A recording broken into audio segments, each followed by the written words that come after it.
교육을 어떻게 해야 될 것이냐, 이미 수십 년 동안 우리가 의논한 주제가 아닙니까? 기존의 교육 방식은 산업화 사회에 인력을 배출하기 위한 것이었기 때문에 정보화 시대에는 새로운 교육 방식이 필요하다. 이미 우리가 많이 들어본 이야기입니다. 어떻게 그것을 하느냐 하는 문제가 남지만, 그런데 똑같은 질문을 신앙교육에 적용할 수 있습니다.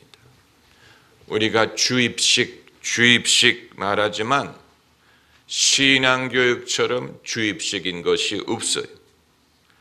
가르치는 사람은 진리를 소유했고 배우는 사람은 그것을 받아들여야 구원을 받습니다. 무슨 학술적인 지식을 말하는 것이 아니고 하나님의 진리를 말하는 것입니다. 얼마나 큰 권위를 전제하는 것입니까?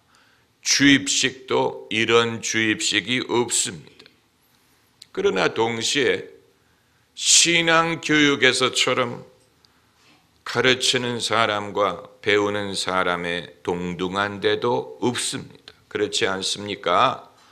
가르치는 사람도 인간이고 배우는 사람도 인간입니다. 가르치는 사람도 죄인이고 듣는 사람도 죄인이, 가르치는 사람이 하나님이 아니에요. 하나님의 은혜로 의롭다함을 얻는 것은 가르치는 자나 배우는 자나 마찬가지입니다. 직분의 차이가 있을 뿐이지 하나님 앞에서는 피차 마찬가지예요. 하나님의 말씀으로부터 메시지를 얻어와서 성도들에게 전하는 것뿐이지, 만약에 받아올 메시지가 없다면 성도들에게 말할 것이 없을 것입니다. 마치 무엇과 비교할 수 있냐면, 동대문 시장에서 옷을 사다가 백화점에서 파는 것과 비슷합니다. 파는 사람이 자기가 옷을 디자인해서 만드는 것이 아닙니다. 어딘가에서 받아오는 것인데 어디서 받아왔는지는 비밀로 붙여야 됩니다. 그렇지 않으면 사람들이 직접 가서 더 싼 값에 살 것이기 때문에 직영 매장과 같다고 생각하면 됩니다. 애플처럼 본사와 계약을 맺어서 애플 제품을 공급받아서 판매합니다. 파는 사람이 직접 그것을 만드는 것이 아니고 공급을 받아와서 파는 것뿐인데, 하지만 역설적인 사실은 신앙을 가르치는 사람이 배우는 사람과의 차이점을 부각시키려고 한다는 것입니다. 그래서 이것은 하나님이 내게 말씀하신 것이다 라든가, 이건 나만이 알고 있는 것을 말씀드리는 것이다 라든가, 하나님이 나를 통해 말씀하십니다, 이런 식으로 본인만이 갖고 있는 영적인 권위를 부각시키려고 합니다. 그래야 사람들이 신뢰하고 들을 것이기 때문에 신앙교육에는 이런 면이 있습니다. 이런 주입식 교육에는 단점이 있습니다. 30년 전에 미국에서 초등학교 5학년을 대상으로 한 교육학 연구가 있었습니다. 학생들의 경제적인 수준을 대상으로 세 종류의 학교를 선정해서 연구를 했습니다. 첫째는 근로자 계층의 자녀들이 주로 다니는 초등학교, 두 번째는 중산층 계층의 자녀들이 다니는 초등학교, 셋째는 상류층 자녀들이 다니는 초등학교. 이 세 학교의 5학년 수업 방식을 관찰해서 분석을 했는데, 그들이 발견한 것은 근로자 계층의 학교일수록 주입식이더라는 것. 이유를 설명하지 않고 자유로운 생각을 권장하지 않고 말을 잘 듣고 선생님이 하라는 대로 따라하는 학생을 칭찬하더라고 했습니다. 반대로 중산층 학교는 좀 더 자율적이고 이유를 생각할 기회를 조금 더 주고 약간의 비판적 사고를 허용했다고 했습니다. 그리고 상류층 학교로 갈수록 더 자율적이고 학생들을 인격적으로 대하고 스스로 학습할 수 있는 기회를 많이 주고 그리고 교사가 학생들의 의견을 묻는다고 했습니다. 너는 어떻게 생각하니? 이런 식으로 교사가 주장하는 것이 아니고 학생들의 의견을 존중하더라고 했습니다. 그리고 저층 학교일수록 선생님이 학생을 부를 때 뭐 하니라든가 베이비 이런 말을 자주 하는데 이 상류층 학교일수록 학생의 이름을 부르더라고 했습니다. 존, 수전, 데이빗 이런 식으로. 그래서 이 연구를 발표한 저자가 내린 결론은 뭐냐면 학교의 교육 방식이 기존의 계급 사회를 유지하기 위한 준비 과정이다라는 것이었습니다. 근로자 계층은 장차 근로자가 되고 또 중산층은 중간 관리자가 되고 상류층은 지도자 계층이 될 것이라고 전제를 하고 그 역할을 감당하도록 교육을 시키는 것이다 라는 좀 과격하고 불편한 내용의 연구를 한 것인데 그렇다면 이 원리를 신앙교육에도 적용할 수 있느냐? 아마 성도님들 중에는 여러 가지 현상이 섞여 있으리라고 봅니다. 한편으로는 주입식 교육에 익숙한 분들이 계실 것입니다. 목사는 가르치는 사람이고 성도는 듣는 사람이고 목사님의 말씀을 더 잘 들을수록 은혜를 받고 축복을 받으리라. 목사님은 하나님과 더 가깝고 영적인 진리를 소유하고 성도들은 그것을 배울 뿐이라라는. 그래서 목사가 질문을 하면 별로 대답을 하지 않습니다. 의견을 물어보면 서로 얼굴을 쳐다봅니다. 왜냐하면 익숙하지 않기 때문에 그건 목사님이 알려주셔야 되는 게 아닙니까? 이렇게 생각하는 분들이 계실 것입니다. 또 한편으로는 자신이 배운 것을 사용하고 싶은데 그럴 기회가 별로 없다고 생각하는 분들도 계실 수 있습니다. 그런 기회를 주었으면 섬길 기회를 좀 부여받았으면 좋겠다 이런 생각을 하는 분들이 계실 텐데 일리가 있지요. 그러나 추가에 이 매장에서 고용할 수 있는 스태프 숫자에는 한계가 있습니다. 그렇기 때문에 새로운 판로를 개척하기 전까지는 일할 기회가 제한돼 있는 부분이 있습니다. 그렇지 않습니까? 주차 안내를 할 수 있는 사람도 한계가 있고 주일학교 교사를 할 수 있는 필요한 숫자도 한계가 있고 새로운 판로를 개척하기 전까지는 한계가 존재하는 것이 사실입니다. 복잡한 주제입니다. 복잡한 주제지만 이걸 떠나 신앙교육의 자체를 생각을 하자면 하나님에 대한 진리를 소유하고 있는 사람은 아무도 없습니다. 여러분 그 사실을 아십니까? 모든 목사들은 동대문 시장에 가서 물건을 받아오는 사람들이 자기가 소유하고 있는 진리가 아니 독점하고 있는 사람은 아무도 없습니다. 목사가 진리를 창조하는 것이 아니에요. 받아와야 됩니다. 어떻게 보면 하나님은 오픈 소스 소프트웨어와도 같습니다. 누가 저작권을 갖고 있는 것이 아니고 누구든 하나님에 대하여 연구할 수 있고 누구든 신학을 발전시킬 수 있는 여지가 있어. 모든 사람이 하나님을 알 수 있습니다. 오늘 본문 말씀에 하나님이 당신의 이름을 말씀하시는데 나는 스스로 있는 자니라. I am that I am. 그게 무엇을 의미하는 것인지 수많은 사람들이 연구했죠. 스스로 계시다라는 말이 무슨 뜻이냐? 그 말은 하나님의 존재는 조건적인 것이 아니라는 얘기예요. 믿는 사람이 있기 때문에 하나님이 계신 것이, 믿는 사람이 있든 없든 천지 만물을 창조하시기 이전에 하나님이 없었던 게 아니에요.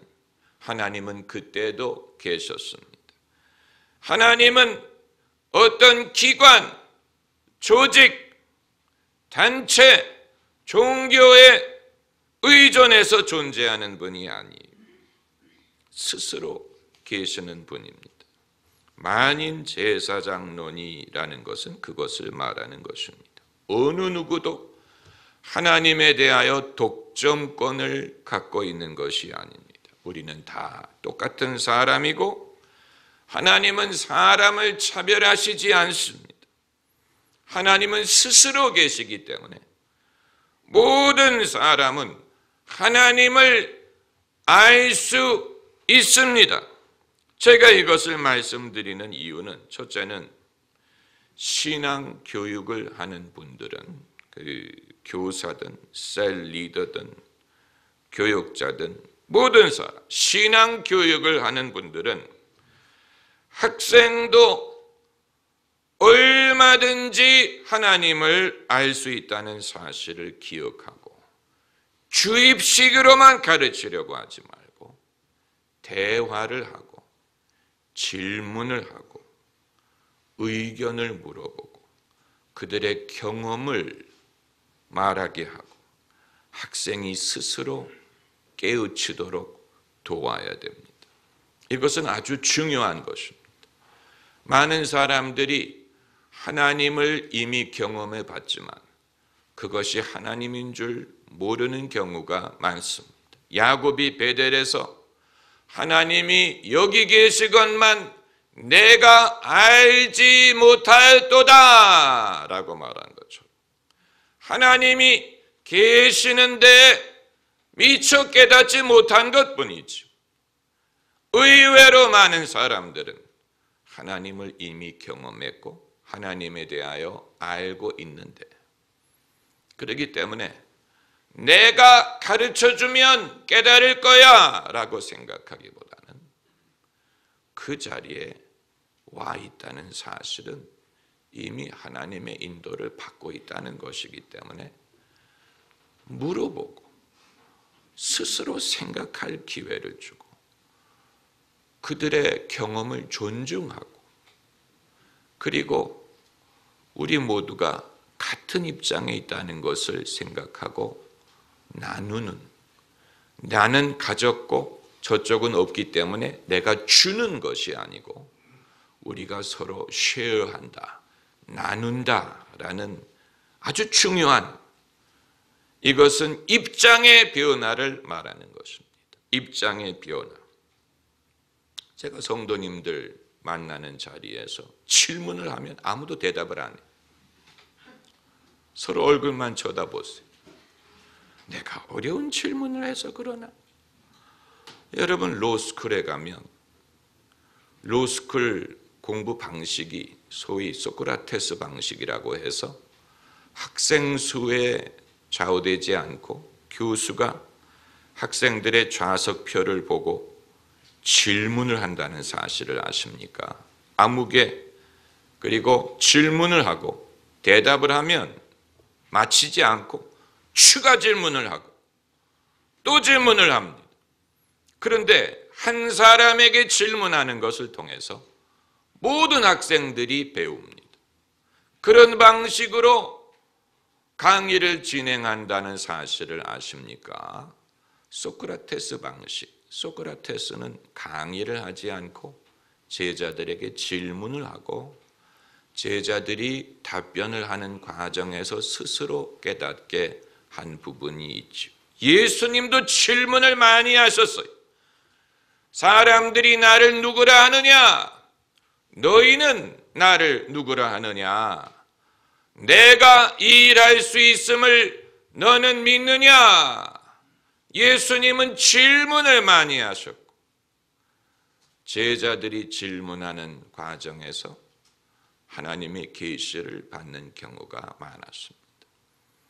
그게 그냥 괜히 하신 게 아니고 사람들이 자신의 입으로 믿음을 고백하기를 듣기를 원하셨습니다. 내가 무엇 해주기를 원하느냐? 바디메오에게 한 질문이지. 바디메오가 내가 보기를 원합니다.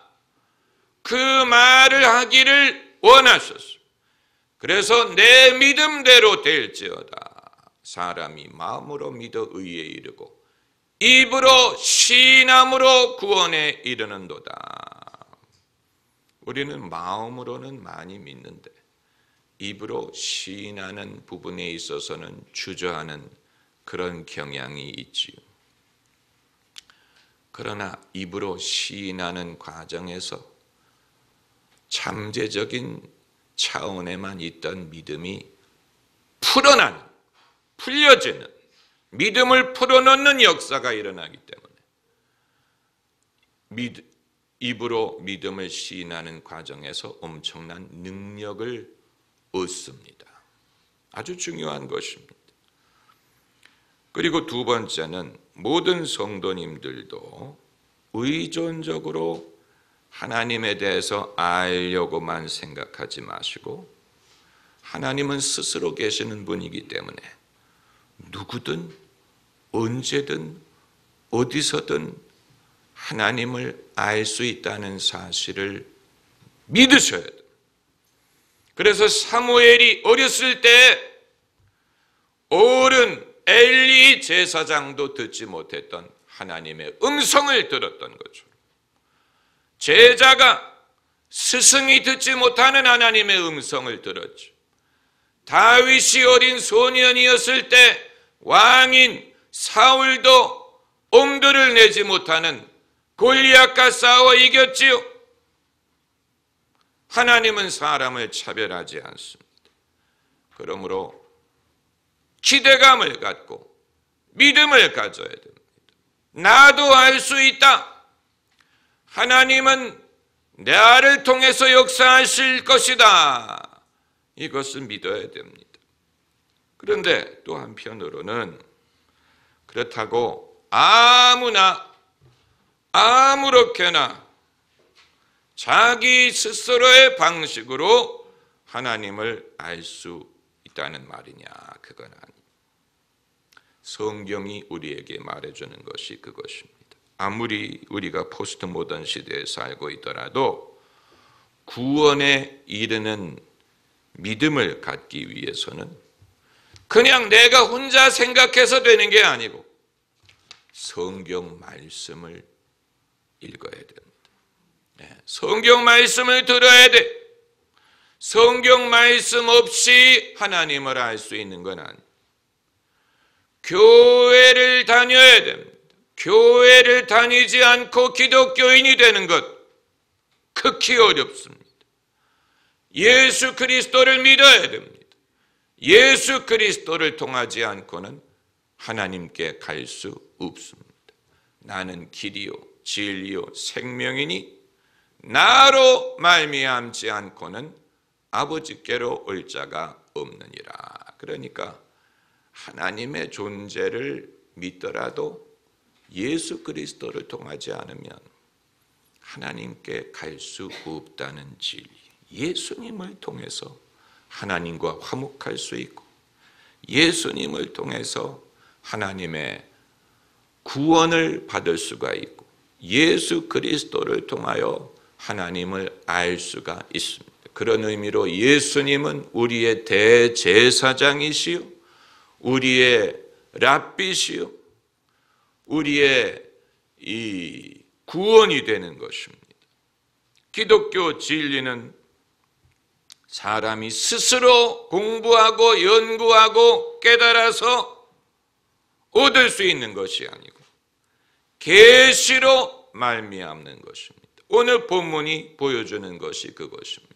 하나님의 계시가 모세를 통하여 이루어졌습니다. 그 이전에도 이스라엘 백성들은 하나님을 믿었어요. 하나님께 기도했어요. 부르짖었어요. 부르짖음이 하나님께 상달했다고 했습니다. 그럼에도 불구하고 하나님에 대하여 몰랐어요. 몰랐다는 걸 어떻게 알 수 있습니까? 이름을 물어봤다는 사실은 하나님을 몰랐다는 말이에요. 그래서 모세가 하나님께 여쭈은 것입니다. 하나님의 이름이 무엇이냐? 백성들이 물어볼 것입니다. 그랬더니 하나님이 모세에게 당신의 이름을 계시하셨어요. 나는 스스로 있는 자라. 스스로 있는 자.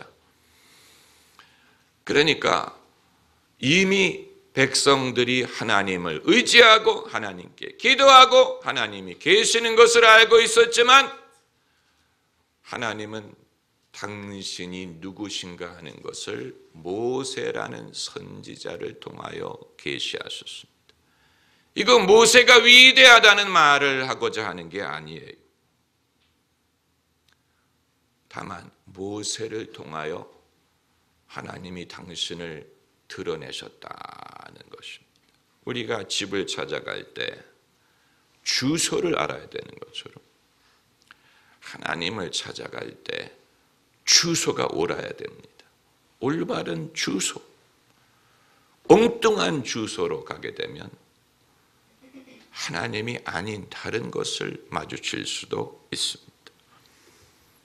복잡한 내용이 아니, 우리가 교회를 선택할 때 얼마나 심사숙고합니까? 그렇죠? 그 교회가 어느 교단이야? 목사님이 누구셔?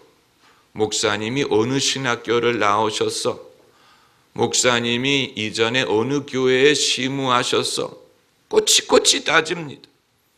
어떤 신학을 가르치느냐? 꼬치꼬치 물어보고 주의 깊게 생각한 후에 결정합니다. 왜 그렇습니까? 하나님이 모든 곳에 계시다면 아무 교회나 갈 수 있는데 왜 심사숙고하려고 합니까? 그만큼 귀중하기 때문에 그런 것입니다.